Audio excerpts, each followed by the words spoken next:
Welcome to the Sports Machine with Brian and Dean. Great show coming up. A day of rankings. Yes, sir. College football released their playoff rankings, NFL power rankings, and the NBA. Also some NFL headlines. And is Jeff Fisher dirty? And did this come from a player that is, or ex-player that is well known in these areas? And of course, somebody's gonna get really low. Like always. I think the biggest thing in sports today has to be the releasing of the college football playoff rankings.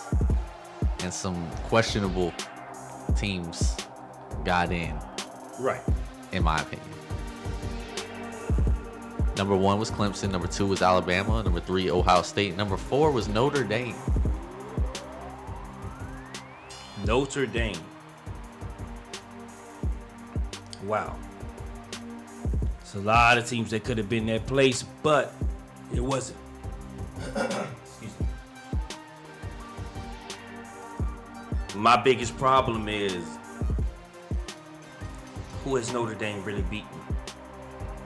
The great win against Temple. Which they were pretty much down in that game the whole game.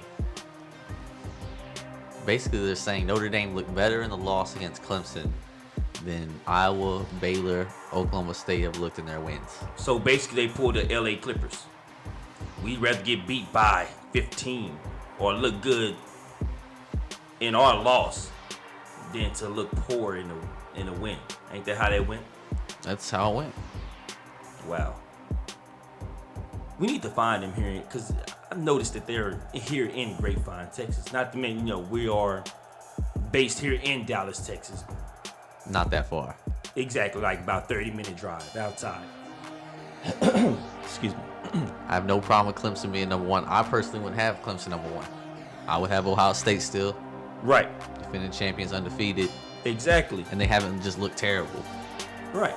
To not be warranted the number 1 spot. Once again, I don't understand why everybody keeps penalizing a team for being a champion and everybody coming out giving them their best shots. Not best shot, but best shots.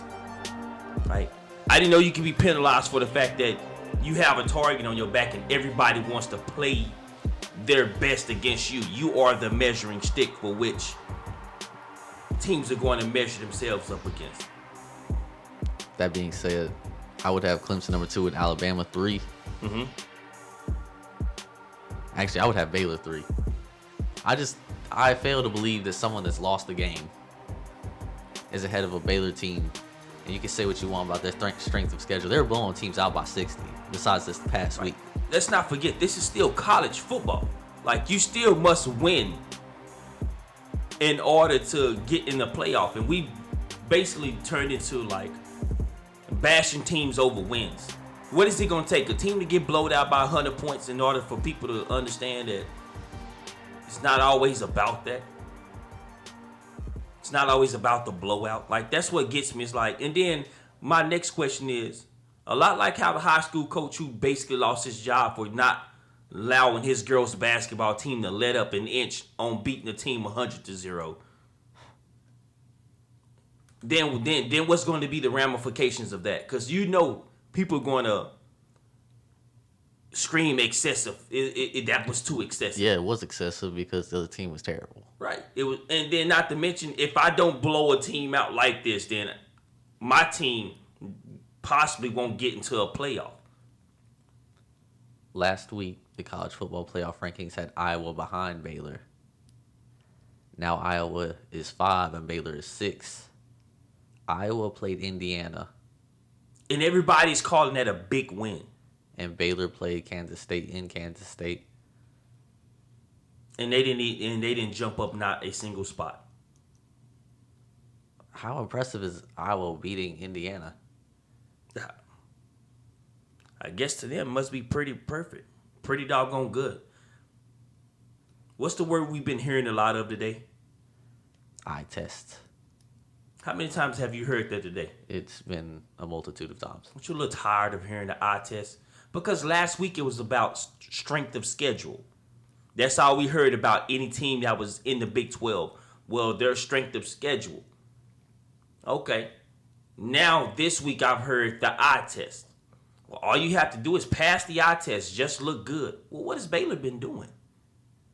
They lead the league in passing yards attempt, yards per play. Yardage, like they're the best offense in NCAA. Like, why they're not in the mix? Like, that's what I do not understand. Like, I don't care about the fact that their strength of schedule wasn't their strength of schedule, or their strength of schedule wasn't better than this team's strength of schedule, or this team is look better in wins than that. No, come on now. Let's get past that, please.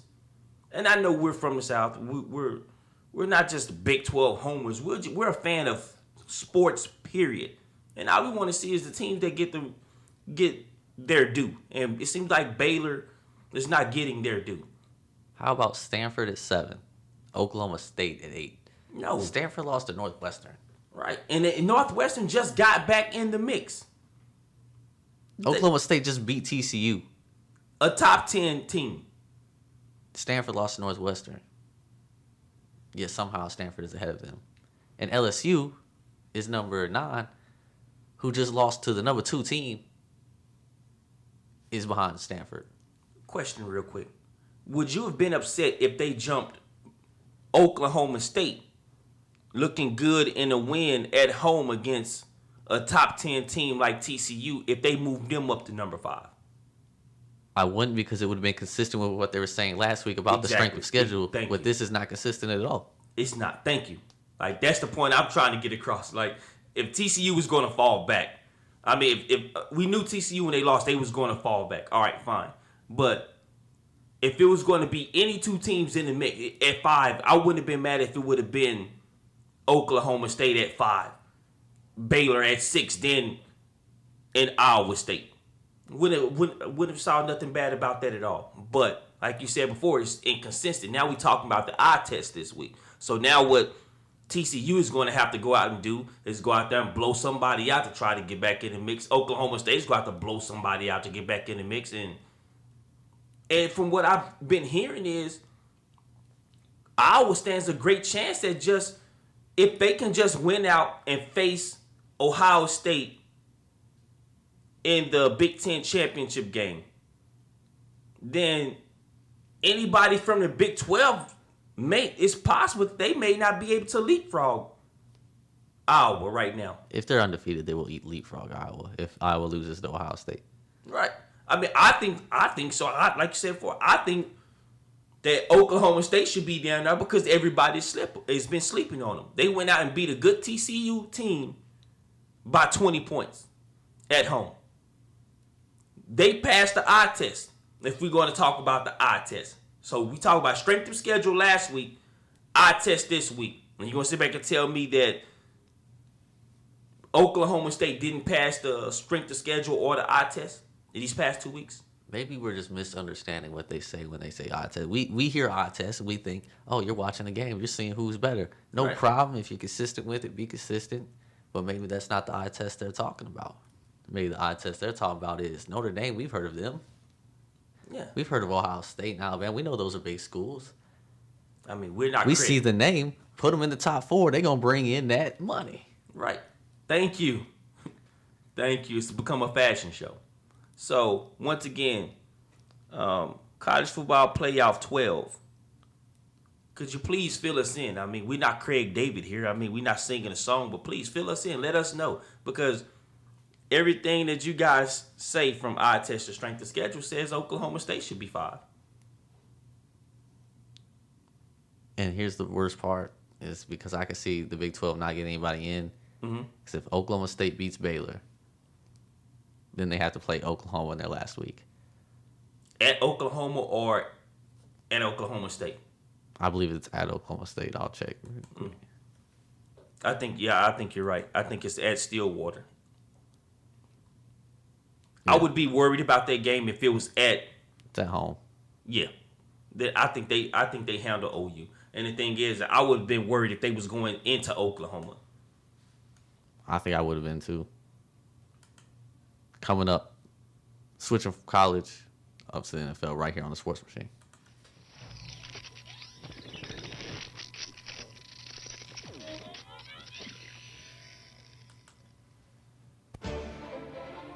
Sports Machine. This is Brian Franklin with your daily Sports Machine sports ticker. The college football playoff ranking was released for the second time last night.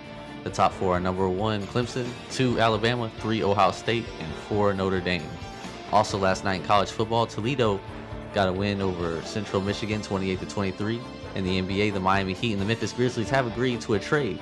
The trade consists of Mario Chalmers and forward James Ennis going to Memphis for Bino Udrih and Jarnell Stokes. For the NBA scores, the Pelicans got their first win of the season. It came against the Mavericks 120-105. Cavaliers got a tight win against the Jazz 118-114. The Thunder got a blowout win against the Wizards 125-101. The win came behind Russell Westbrook, who recorded a triple-double. The Kobe-less Lakers lost big to the Heat 101-88. The Raptors lost their third straight game, this time to the Knicks 111-109. The Celtics beat the Bucks 99-83, and the Hornets got the win against the Timberwolves 104-95. Just went over the college football playoff rankings. Some disputing that. A lot of disputing that. Let's move on to the NFL and hope it's a little better. I think we can all agree. Number 1. Is it possible? Is it possible to improve on perfection? It's got to be New England. Most definitely. It's like we said before, even in the college football rankings, if you're the champion and have nobody beat you, you still stay number 1. Number 2 is where it might differ. But after what the Panthers did to the Packers, I have the Panthers number 2. Nope. You have the Bengals. Yes, sir.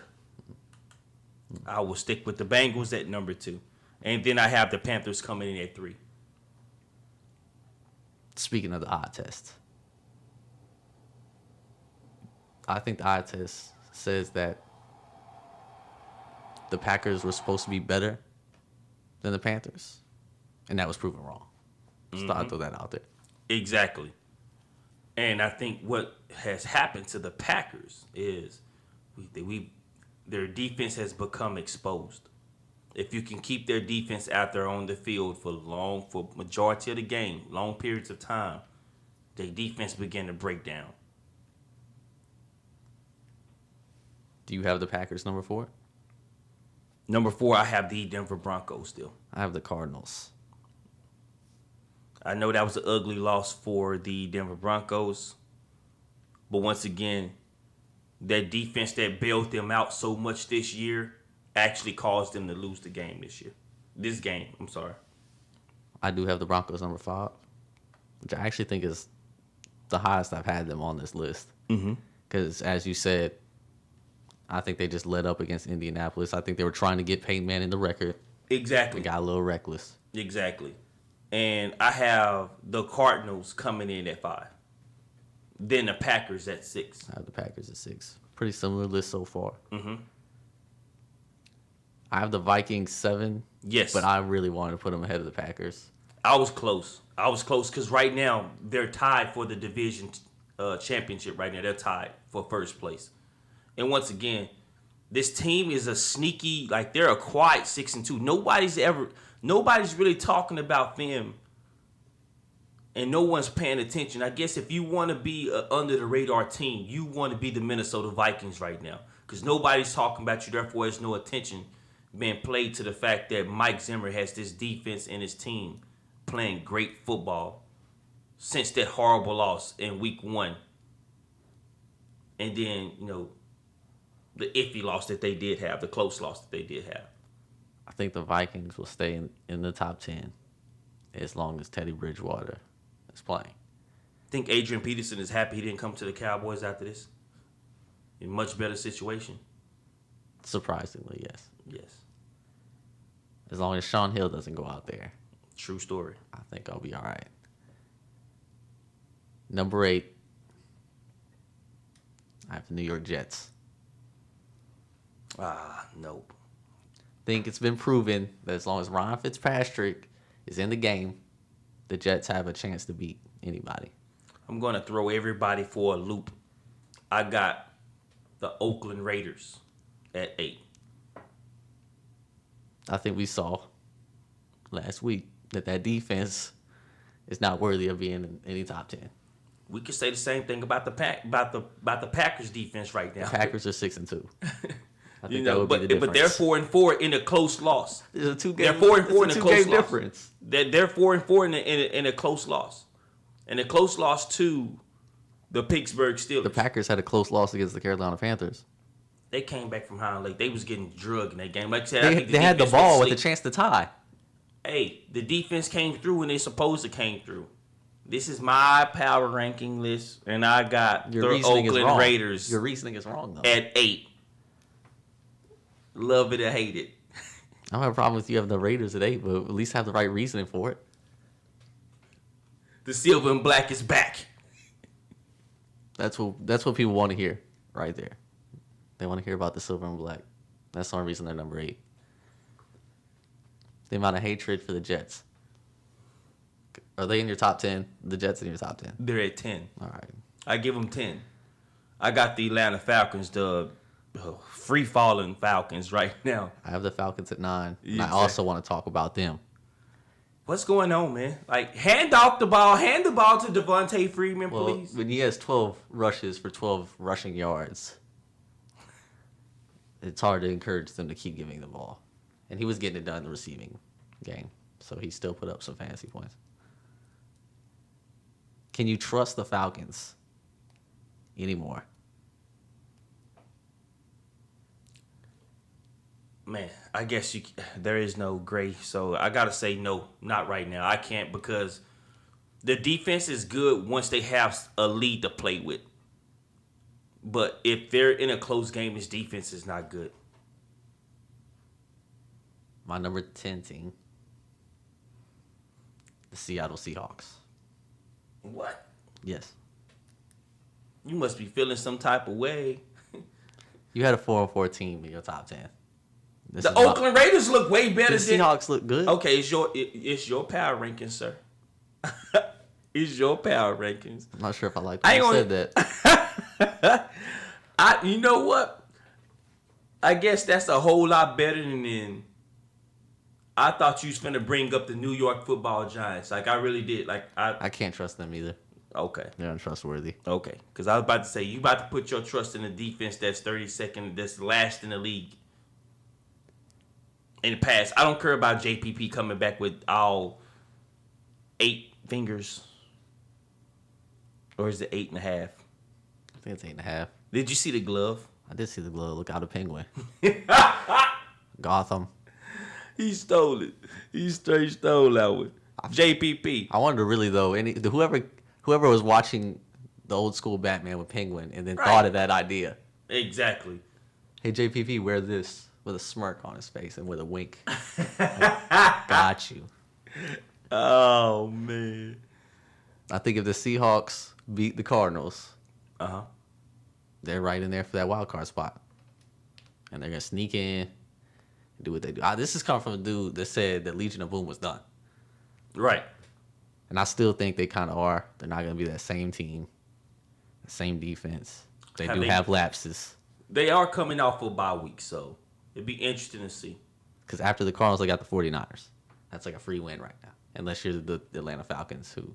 Just can't find a way to win, period. Or they could be like my Cowboys and just give away points. You know, 1 pick six, kickoff return sometimes. Are the Cowboys even close to your top 10? Oh, good God, no. Thank- As much thank as you. I think, man, bro, like, I have the Cowboys at 25, to be honest with you. That's just how putrid they are right now.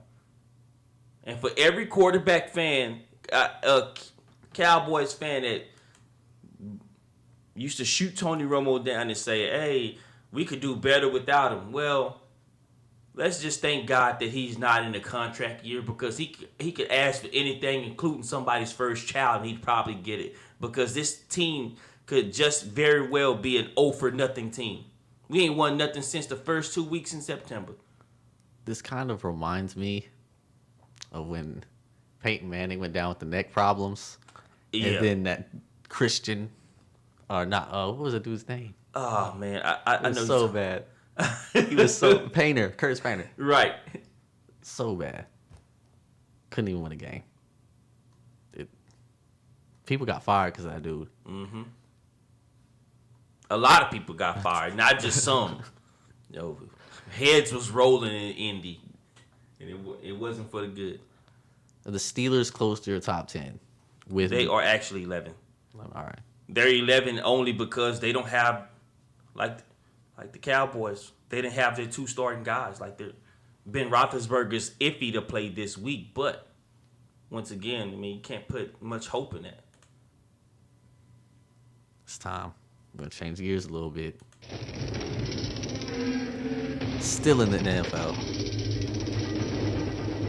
Let's go through some of these NFL headlines. And I think the biggest one I saw was Andrew Luck out 2 to 6 weeks with a lacerated kidney. Mm-hmm. That sounds serious. It sounds almost about as bad as you remember when Chris Sims finished that game, played with the lacerated spleen. Told him had he got on that plane to fly home, he would have been dead by the time they landed. I'm not sure how serious it is for if comparing the two, I guess in that way, but yeah, it sounds pretty horrible. Good news or bad news for the Colts, though? In a way, you could almost say good news because of the way he's played. Low key behind the scenes, like Right. Matt Hasselbeck is coming in. Right. I may actually pick up a couple of their receivers, at least T.Y. Hilton on FanDuel. I'd pick up Frank Gore because now they can actually run the ball and not feel bad about it. For some reason, they That's feel true, bad too. when they start running the ball. Right. Like, oh, we have to get the ball to Andrew Luck. No, it's okay. You can run the ball. It's not against the rules. Aqib Talib, he lost his appeal. Still suspended for a game. I still am shocked that one game is enough. It is For a enough. dude that ran halfway clean across the field to poke a dude in the eye. Two finger in the eye. Hey, he wasn't trying to, so he said. So he said. And Dr. End Sue quote. wasn't trying to stomp down 3 people either. And Dominican Sue's he's a man's man, man. He's King Kong out there, man. I wanted Dominican Sue on our team. Can you imagine Cowboys, Dominican Sue, Greg Hardy? Oh, I can imagine the Dallas media now. Oh. Jerry Jones is the worst human being of all time. Let's throw Ray Rice in the mix as well. Yeah, just go ahead. Yeah, just throw him in the mix. Anyone that gets a second chance to come, just come to Dallas. come to Dallas, and then Jerry Jones can become the worst owner ever, worst human being for letting people get second chances and second opportunities at life. Yep. I mean, people forget Pac-Man Jones came to Dallas, so throw that in there. And let's not forget he got Pac-Man Jones, a personal security guard to keep Pac-Man Jones out of trouble. This is a guy who was trying to keep another guy out of trouble. But anyway, off subject a bit. Just throw Joseph Randle in there. He's been suspended for 4 games. Anybody picking him up, 4 game suspension? Nope. I don't think so. No. Even though I do want to see I want to see the New England Patriots pick him up. Well, they did kind of lose the lightning to their thunder right now. I think it would be. I would mention yesterday the Patriots maybe picking up Ray Rice because I think it would be a good mix-up. Right. As someone you can use Right. as a secondary back. I think Randall could do the same exact thing. Probably even a little better than Ray Rice at Ray Rice's age. Only thing is I question Randall's football IQ. Tom Brady, like not Tom Brady, but like Belichick and him, like people fail to realize is he tends to have a lot of smart guys on that team that knows certain situations, and I think he could probably, if he was to get picked up by the Patriots, if he just kind of buckled down a bit, stayed away from that antics, stop with the whole carrying the football like it's a bread loaf in one hand, he may be all right. He may be able to go there and actually become a part of a winning franchise right now. Wish him the best of luck, though. Browns coach Mike Pettin announced that quarterback Josh McCown will start Sunday over Johnny Manziel if he is healthy enough to play. Once again, I agree with you when you said it's about time to keep him in. It's not like you're playing for anything. You're in the cellar in your division. It's not like you guys are going to pass Cincinnati. It's not like you guys are going to pass Pittsburgh, who I believe they're playing this week, if I'm not mistaken. Yes. They're playing in Pittsburgh. They're playing in Pittsburgh. Once again, I don't see them having a shot to even get a wild card. So it's like, let's see what you can get from Johnny Manziel, or it could be the complete opposite. Someone could be protecting Johnny Manziel and trying to give him a chance to actually be the quarterback there next year, because they may not have the same coach next year. If they don't have the same coach, then this is all pointless. Right. Every year you change coaches, you pretty much the last year was pointless. That's Right. how I feel. Because the quarterback, if you have a new quarterback and you keep changing coaches, Yes, we've seen it happen again and again. Has to learn a new system. And I think that's one of the reasons a lot of quarterbacks actually fail. We mentioned earlier in the show, Blaine Gabbert got a win over Atlanta. Right. Blaine Gabbert was in Jacksonville, didn't have anything, no consistency. Right. Of course, the quarterback takes part of the blame. Pretty much almost gets kicked out of the league. Mm-hmm. Blaine Gabbert was just lucky enough to come back and play. Right. I think this would hurt Johnny Manziel more than help if you just keep changing coaches. On the other side, Pittsburgh, if Ben Roethlisberger doesn't play, they still get the win over Cleveland. I'll say yes. Mainly because they can run the football with D'Angelo Williams. They can. D'Angelo Williams last week was unreal. Who knows? Maybe even Landry Jones actually has a much better game than he did when he actually got his first full start. Anybody can come in the game and look good during that moment, when someone hasn't had the chance to game plan for you. I see an interesting headline on here that I kind of want to talk about. I know it's kind of going to ruin something later. Mm-hmm. Raiders linebacker Ray Armstrong is getting investigated for taunting a canine service dog before their game against Pittsburgh. Right. And as I look through the story, I'm trying to decide what context this is in. Mm-hmm. Because I can see one way where Ray Armstrong looks like a terrible dude that's Right. doing something incredibly stupid and end up on our Really Though segment. Right. But on the other side, I see something like, was he just getting hyped for the game? Could have been. Because I'm looking at the story and the words that's being used, and it says he came out of the locker room, and when I envision in my head a football player come out the locker room coming out excited, he about to be playing a football game. Exactly. Getting himself pumped up to play. And then he sees the dog. He lifts up his shirt and starts pounding on his chest, and they say the dog was going crazy. That's a quote. The dog was going crazy. So the Why dog was starts. the dog back there in the first place? So the dog's barking. That's what I'm imagining. He's barking. Ray Armstrong sees this. He's pounding his chest. He's getting hyped up. Right. And then he says, release the dogs. Like, I'm thinking it's a hyped up thing. Right. And apparently he's getting investigated for it. But maybe it was the other sense. Right. In which he really was kind of being words I can't use on the show. Right. It's called him a bud. Yeah. In which maybe he should be punished in some way. Mm-hmm. I'm not sure if I want to judge overlooking some dude taunting a dog. I agree. Like, is this what our tax-paying money is going to? It's people out in Pittsburgh who someone has gotten their house broken into. Someone has gotten hurt by somebody, robbed, somebody possibly killed, and we're going to take time out to investigate whether or not this guy should have been barking or beating his chest at a canine, at a dog. And I'm like, really? No. No. There's other crimes out there to be trying to look at. What you say earlier? I once wrote a commercial. I'm not gonna say for who.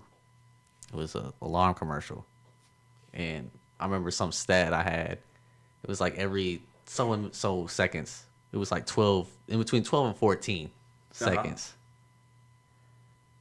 Someone's house is getting broken into, and now we're still worried about that problem. We over here worried about Ray Armstrong and taunting a dog, not physically touching the dog. What was the dog? What was the Officer K9's dog name? They didn't even give it. That's how important the K9 dog is. They didn't even give the dog name. He just taunted a police dog. No, great. Good job. I'm an animal person.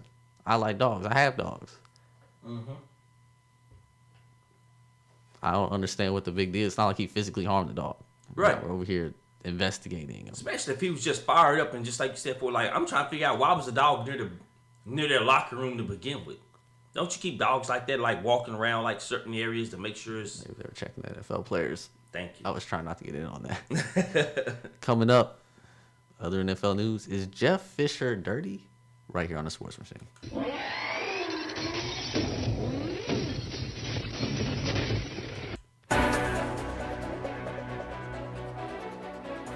Your Sports Machine news update is being brought to you by the Soul Society Studios. In Irving, Texas, running back Joseph Randle was suspended 4 games by the NFL under the league's personal conduct policy. The suspension begins immediately even though Randle is not on an active roster. Randle started the first 6 games at running back for the Dallas Cowboys, but was released last week by the team. In Oakland Raiders linebackers being investigated to determine whether he illegally taunted a police dog before a game in Pittsburgh against the Steelers. Chief Deputy Kevin Krause says a player, Ray Armstrong, lifted his shirt, beat his chest, and barked at the K9 before telling a deputy to release the dog. He says a decision on charges could come this week. LSU is investigating whether the family of star running back Leonard Fournette has committed NCAA violations, according to a report from the USA Today Sports. The allegations reportedly stem from a catchphrase, Booger Nation, a term created by Fournette's family during his high school playing days. Fournette's mother reportedly manufactured a website during Fournette's freshman year at LSU. New York's Attorney General on Tuesday ordered the daily fantasy sports companies DraftKings and FanDuel to stop accepting bets in the state, saying their operations amount to illegal gambling. Attorney General Eric Schneiderman said that after a 1-month investigation, his office has concluded that the daily contests are essentially games of chance, not skill. I am Dwayne Dean, and this was your Sports Machine News Update. Sports Machine, Brian and Dean. I'm going to try not to release the dogs too much on you. Please do not investigate me for this. I'm not trying to taunt any dogs out there. This is coming from a dog lover. Is Jeff Fisher dirty? The reason we're bringing this up, Rodney Harrison, well known, said that Jeff Fisher is dirty. Just came out and said it. Just flat out said it. Now, this is the greatest thing in the world. Getting my quote voice real quick.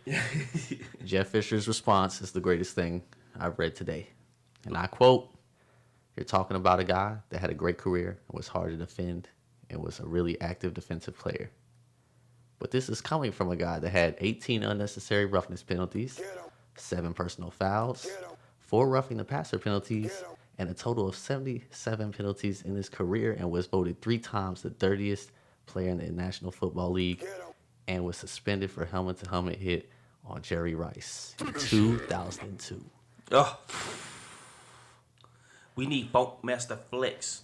Bombs drop. I'll do it myself. Just blew him up. Did Jeff Fisher just go ether? Man, we should have been playing that beat. Like, seriously. That was full-blown ether. Like, you remember I told you about that one little quote back in the day? I had read, it was off of Facebook. It says, Blue Ivy. Jay-Z tells Blue Ivy, who is his daughter, go into your room. Blue Ivy response is, "Dad, I hate you." She goes into the room, slams the door, and blasts Ether. For those of you who don't know, Ether is Nas' diss of Jay-Z from back early.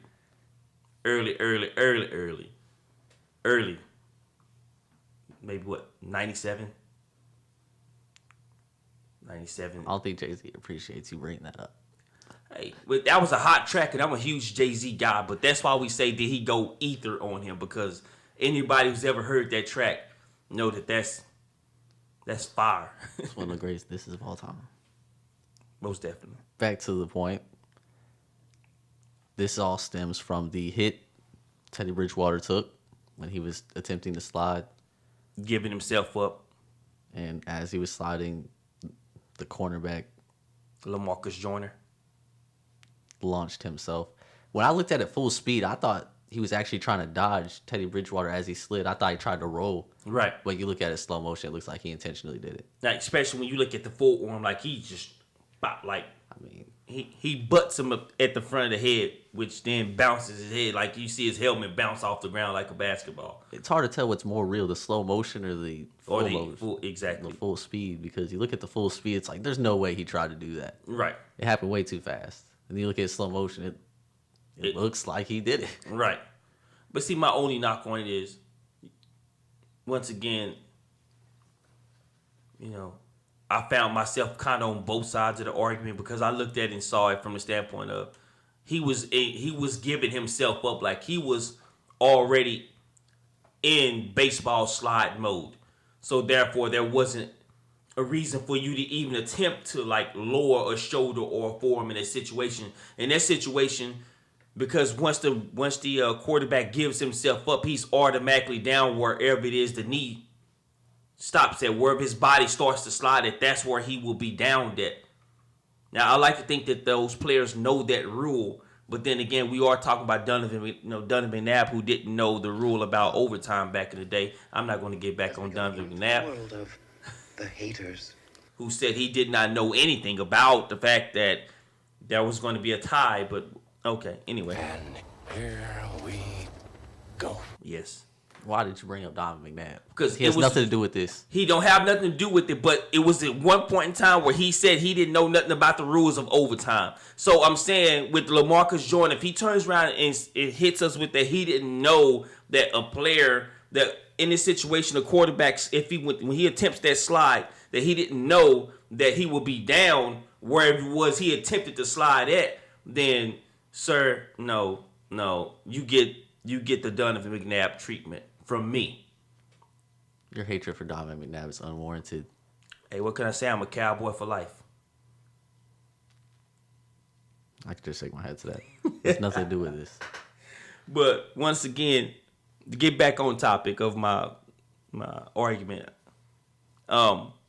he looked like he was giving himself up, so therefore it wasn't, if anything, if he was jumping there, it should have been jumping to avoid contacting him, period, not lowering his shoulder and forearm to knock him out. But then I also found myself on the other side of the argument by looking at Mike Zimmer and saying, you know, as a coach, do you really want to go out there and start firing shots at another head coach and his defensive coordinator, accusing them of what got the Saints, a lot of people in there, a lot of players, and then a lot of the coach suspended for a full season, and then turn around and got him suspended for the defensive coordinator, which is Greg Williams, if I'm not mistaken, got him suspended for a full season as well. I don't think do you really want to start throwing that bounty word again, knowing the ramifications of what it caused? I think those shots were unwarranted. You're just gonna assume that Greg Williams just asked his player to do that. Right. You look at the play in full speed and you say there's no way he's trying to knock Teddy Bridgewater out of the game, because they're actually good friends outside of football. I'm under the impression, at least from what I read, between LaMarcus Joyner and Teddy Bridgewater, like they're actually good friends, from my understanding. if you're trying to injure a player,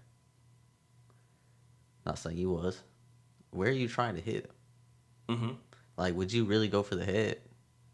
That's usually not the spot you try to injure somebody. No. I'm thinking usually you aim for the knee, knees, a elbow, ankles, or shoulder. something, just Yeah, the joints. exactly. You're looking for the vulnerable areas of a football player. Right. I don't see anybody going helmet to helmet or shoulder going for the head, pretty much. Because you wind up risking yourself to the same kind of injury.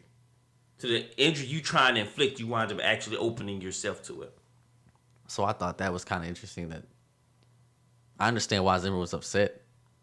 I mean, Right. you look at the Minnesota Vikings; they should have been upset. You come to the defense of your quarterback; it's your quarterback, Right. TO style, Right.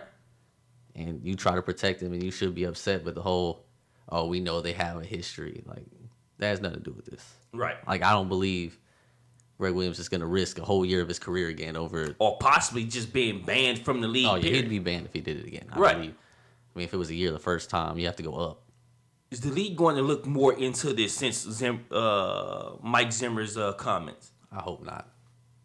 The NFL is usually into paying some random investigator millions of dollars to investigate things and then come up innocent. Right. That was a shout out to Deflategate. Because at I should that point that out. Because then, once again, Sean Payton was suspended a full season for lack of institutional control, which means Fisher has to be put in that same situation where he's going to miss out on a full season, and then Greg Williams, well, holla at your career. You won't be able to coach in the NFL anymore. Let's say they investigated it. You know who they're going to ask to do it. Ted Wells is going to do the investigation. That boy's going to come out. What if he did the same thing they did to Deflategate? It's more probable than not that bounties were occurring. It will put Roger Goodell in the worst position ever. Right. Do you suspend him on more probable than not? We saw that went the first time. Right. Did not go well. Not at all. And Tom Brady is making you. The whole Feel it. league, he's done just napalm the whole league. All thanks to you. I'm going off the segment.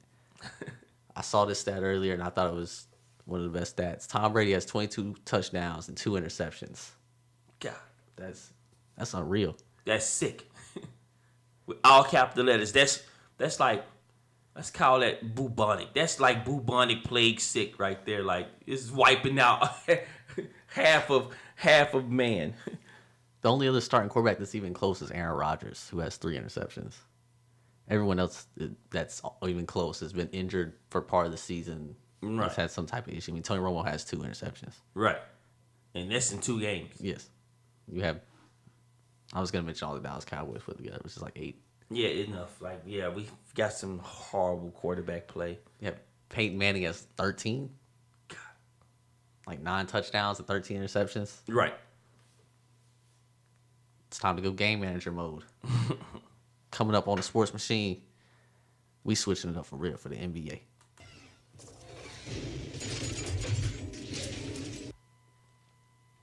Went over the college football playoff rankings, NFL payroll playoff rankings. Jeff Fisher. Is he dirty? Does Rodney Harrison need to be the one calling him out? And how Jeff Fisher may become one of the greatest freestyle rappers of all time. Went over the NFL headlines. We have to get our daily NBA in. We're going to go and give you our NBA power rankings. Number 1, same thing as the NFL power rankings. It's got to be agreed. Is it possible? Is it possible to improve on perfection? Golden State Warriors 8-0. Yes. Numero uno. Anyone that doesn't have the Warriors, number 1 in their NBA power rankings, Hater. As we go into the world of the haters. With all capital letters. I mean, do you see what it is Stephen Curry is doing? Total domination. Shoot the J. Shoot it! Just letting them fly and making most of them. Mm-hmm. That wasn't even debatable. Number 2, does it go to Cleveland? Yes. I think so too.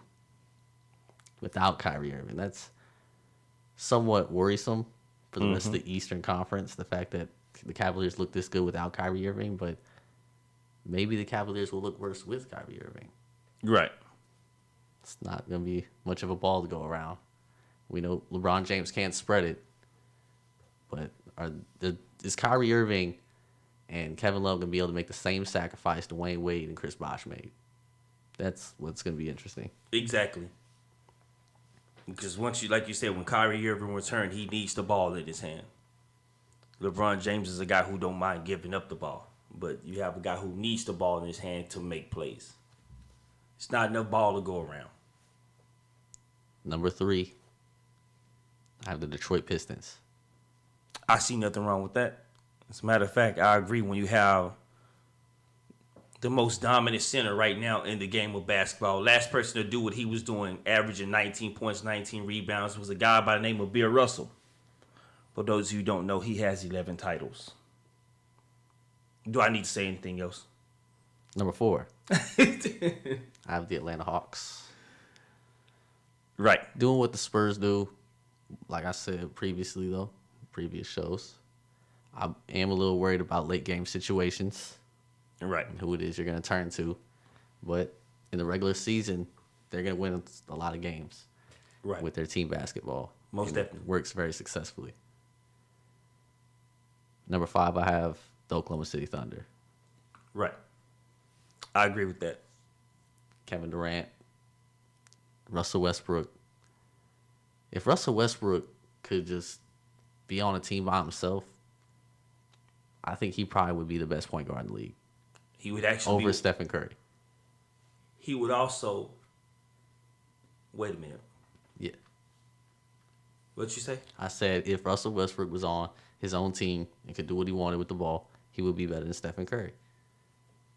I think you need to play your own little clip to yourself on that one. I don't know which one you... I don't understand. That one? That one, I don't understand. Like, Triple doubles. He could get them almost every single game if he had his own team. Rebounds, I can assists, see and that. points. I could see that. And the amount of points he would put up if it was his own team would be the same amount as Stephen Curry, in my opinion.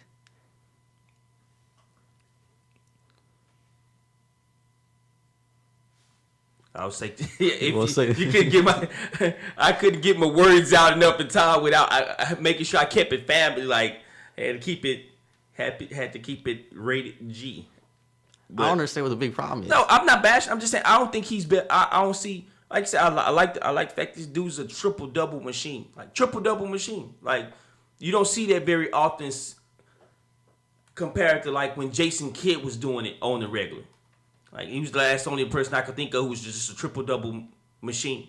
The way I look at it is Stephen Curry doesn't have a Kevin Durant on his team that he has to force the ball to. He Right. can spread it around to Clay, spread it to Draymond, Right. Harrison Barnes, kick it down low. He can kind of spread it around the way he wants to. Because I guess you say that's his team. It's his team. Russell Right. Westbrook, he has to get the ball to Kevin Durant. Right. And everybody else kind of Has to just feeds they off of kind that. of feed. Yeah, right.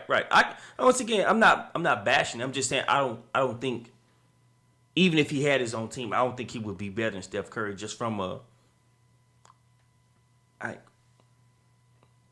Steph Curry just has that clutch factor where if the ball is in his hands, it's game time. Like that's just the way. That's like I said before. That's the good thing about living in this country that we live in. It's all about having our own opinion. You know what I'm saying? But my bad, we got off track. Number 6, I have the San Antonio Spurs. All right. I would probably drop them further if I could. Still don't like the fact they don't have a center, but they are the San Antonio Spurs. They'll find a way to make it happen. Have Greg Popovich. Number 7, I have the Raptors. The Raptors are close because they've lost 3 games straight. They're on the downward side. I was actually looking at the Clippers. They're coming up. I have the Clippers at 8. Okay. I don't ever trust the Clippers though. They showed last year why they could be really good, and then the very next year, like in that same series, they showed why they is terrible. Right. Their consistency is not there. I have Houston after that. I have the Bulls. I don't After trust losing Houston. 3 straight, they came back and won 4 straight. I don't trust Houston. Never trust a man from Houston. I Ever. will always laugh at that video for that dude who was bashing for that. Like, that's what happens, man. You never trust a man from Houston. And went on a rant about Doc Rivers and his daughter. I was like, God, like, dude didn't pull any punches. What about the dude that was yelling at Dwight Howard on the sideline? That was fun. And like Dwight Howard's responses to it was so funny because like he was giving him the blues like that's why you'll never win a championship, but sir, you're rooting for the team, so you should want him to win a championship because it means your team would get a title that they haven't gotten since Hakeem the Dream. And You know you are ultimate hater when you don't care about your own success. As we go into the world of the haters. I don't care how bad I look. I want to make sure you look worse. that's what I'm saying. Like that's what it was. That's exactly what it was. I was like, dude, you do understand by telling him he's never going to win a title, that means that y'all wasted money bringing this guy here, and that also means that your team will go forever without winning. Because last time your team, the Houston Rockets, won a title was the 2 years that Jordan retired, and they went back to back. They ain't done squat since. Look good at times with Tracy McGrady and Steve Francis. But other than that, Yao Ming, I mean, bringing the Asian market to the city. Other than that, they've been garbage. The reason I have the Bulls ahead of them is mainly because we've seen the Rockets. They're at full power. Right. I feel like the Bulls are going to continue to get better. The more Derrick Rose plays, the more they get into that system, and hopefully they'll get their defense under control. Number 10, I have the Heat. All right. I have the Heat. I got him there. I have them. Actually, I got the Heat behind the Raptors on my list. It's the Raptors, then the Heat. My question for the Heat, do you think the Mario Chalmers leaving really affects them? They got Udrich, which is actually a better shooter, Right. but probably not a better overall point guard. It's not that big of a difference in my But opinion. don't they have Goran Dragic down there? Yeah. Well, yeah, they're fine. Well, I mean, it's a backup. Right. The Heat are an interesting team because you look at their team on paper. Their young center actually is playing pretty good for them. A lot better than expected anyway. You look at their team, and they should be a top team in the East. Mm-hmm. But then you watch them play, and there's kind of like how I felt about the Packers. I feel like there's something missing from the Heat. Just can't really just put a finger on. Their depth isn't very good. Mm-hmm. That would be one thing I would point out. Not to mention it's the questions with D Wade. The same questions like always is, how long is he going to be able to play for you? How long are you going to let him play? Like, do you can try to control his minutes for the long haul? Like, what are you going to do? Because when D Wade misses games, D Wade misses games. Let's make sure we make that plural. Could be weeks at a time. And then once he gets back, he still has to get back into the flow of the game. And then he, once again. I think it's to the point where Dwayne Wade isn't the team anymore, though. I think it's Chris Bosh's team, and then after that, I'll probably put Hassan Whiteside there. And then Dwayne Wade contributes what Dwayne Wade contributes at this point. Right. Which is not a good look for trying to win the playoffs. Right. But in the Eastern Conference, it can usually get you to make it. Exactly. By the way, the Eastern Conference looks better this year than the last few years. Just think about our top 10. Mm-hmm. 6 Eastern Conference teams were in mine. Wow. Yeah. I didn't really even look at it that way. So, yeah, they're looking pretty good right now. But It's looking more even after everyone wanted to do the top 16 teams, which I didn't agree with because they're taking away rivalries. where's Indiana on your list? I mean, They're just outside or what? they're kind of like, I felt like the Bulls. We're not seeing the Indiana Pacers at full power. It's going to take a while for Paul George to get back Right. to full Paul George mode where he's locking people down the defensive end and being the offensive key, Exactly. which I believe will eventually happen because there's no reason for me to believe he won't. Right. He's looked good at times shooting the ball, Right. and he looks just as good defensively to me. Most I definitely. still feel like he's probably one of the best perimeter defenders in the league. Oh yeah, most definitely, without question. Like that's what he built his fame off of, was his defense in the Eastern Conference Finals against the Miami Heat, and what he was doing to LeBron James when they took him to 7 games. So I like what I see out of this generation of basketball players. You got Kawhi Leonard and Right. Paul George, which are both sides of the floor players. Exactly. On the other side, you have the Stephen Currys and James Hardens that are slightly not quite there. Right. It's time. Really though. Really though. Really though. Really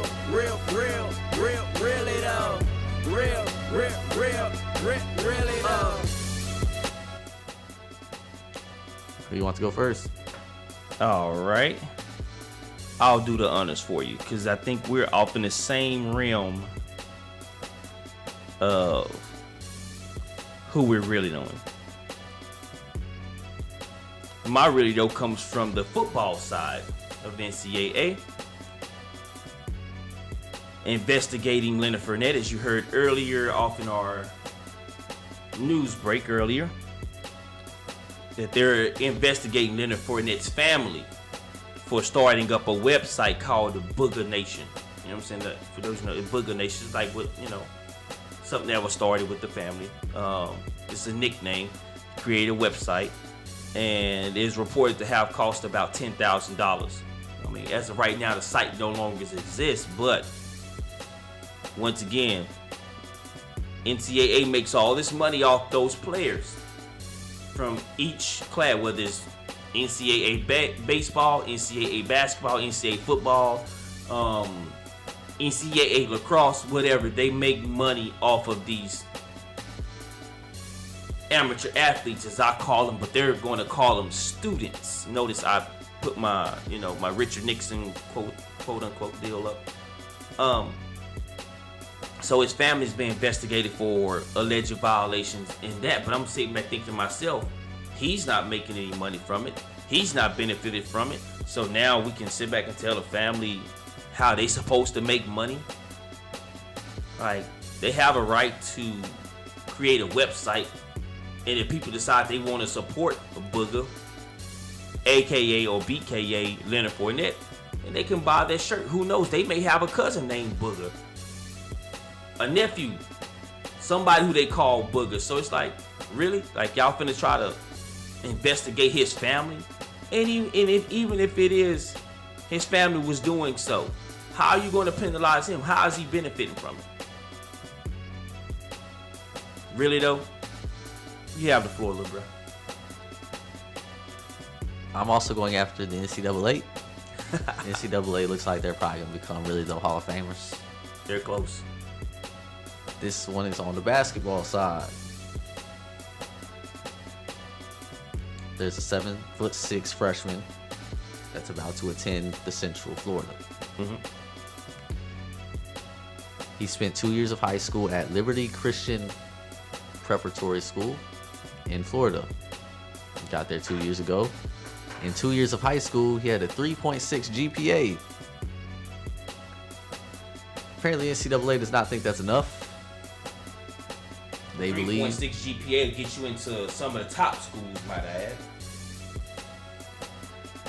they informed Central Florida on Friday that they are only accepting 7.5 of his courses. Wow. So they don't want to just. Oh man. By the way, the NCAA spokesman did not want to comment on these issues.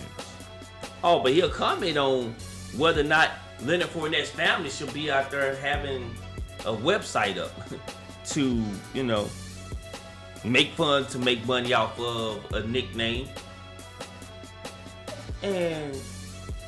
But they make all the money off the jerseys. The schools, NCAA, everybody gets a portion of the money except for the amateur athletes, better known as students. What does the NCAA have to do with the school's education? Either he passes or he does. If he doesn't pass, you don't want to play. And it's not allowed to play. It's not allowed to play. Right. But how do you control whether he makes the school or not? You only control the athletic portion. So you're telling me he can't play, but he can make the school. If he made the school, he should be able to play. Exactly. It's up to the school's discretion. Right. And the NCAA has made the rule where you have to pass to play. Right. Or No pass, no play. Infractions will occur. Right. I have no problem with that, but you're gonna tell me he can't play now Right. because you're not accepting whatever school he went to in Florida's credits. Wow. After this dude came from another country 2 years ago, lived in a 1-bedroom apartment, sends all his things he gets from college to his brother overseas. Really though, Good God. NCAA, we're gonna, you know what? Tomorrow, we hitting them. I don't care anymore. We hitting them tomorrow. We're doing a full section on the NCAA calling them mobsters. The mobsters. The mob squad.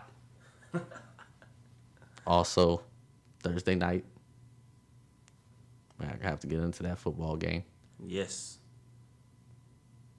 I'm really hyped up. I want to talk about NCAA So make sure you tune in tomorrow. right here on the Sports Machine.